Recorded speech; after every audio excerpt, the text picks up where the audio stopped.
Hi friends, పువ్వుల గురించి మీకు టిప్ చెప్పడానికి వచ్చేసాను. నా వీడియో కానీ మీకు నచ్చుంటే లైక్ చేయండి, సబ్స్క్రైబ్ చేయండి, మీ ఫ్రెండ్స్కి షేర్ చేయండి. మరి వీడియోలోకి వెళ్ళిపోదామా ఫ్రెండ్స్? మేము నిన్న ద్వారకా తిరుమల వెళ్ళాం. వచ్చేటప్పుడు అక్కడ తోటలోని పువ్వులు కోస్తుంటేని చాలా ఫ్రెష్గా ఉన్నాయండి. మా షాప్ ఆవిడని అడిగాం అన్నమాట, ఏమండి కారు ఆపించండి, బంతి పూలు బాగున్నాయి కొనుక్కుందాము అని అందరం దిగేసాం అన్నమాట. ఆ పువ్వులు ఇప్పుడు కార్తీక మాసం కదండి, రోజు అవసరం ఉంటాయి కదా. ఇలా ఫ్రెష్గా ఉన్నప్పుడల్లా తెచ్చుకుని ఫ్రిడ్జ్లో పెట్టుకుంటే వారం రోజులు కంపల్సరీ ఉంటాయండి.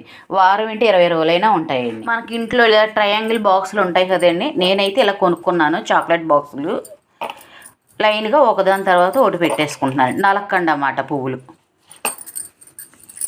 ఏ కలర్కి ఆ కలర్ పెడతానండి, తీసుకోవడానికి బాగుంటుందని. పువ్వులు ఎలా పడితే అలా పెట్టేయకుండా ఇలాగ పెట్టకుండా పువ్వు తిరిగేసి ఒకదాని మీద ఒకటి పెడితే నలగకుండా ఉంటాయి. పువ్వులు పెట్టేటప్పుడు అలా లైన్గా దండాకారం వచ్చిందనుకోండి, మనకు పువ్వులు నలగవేయండి. అలా నీట్గా బాక్స్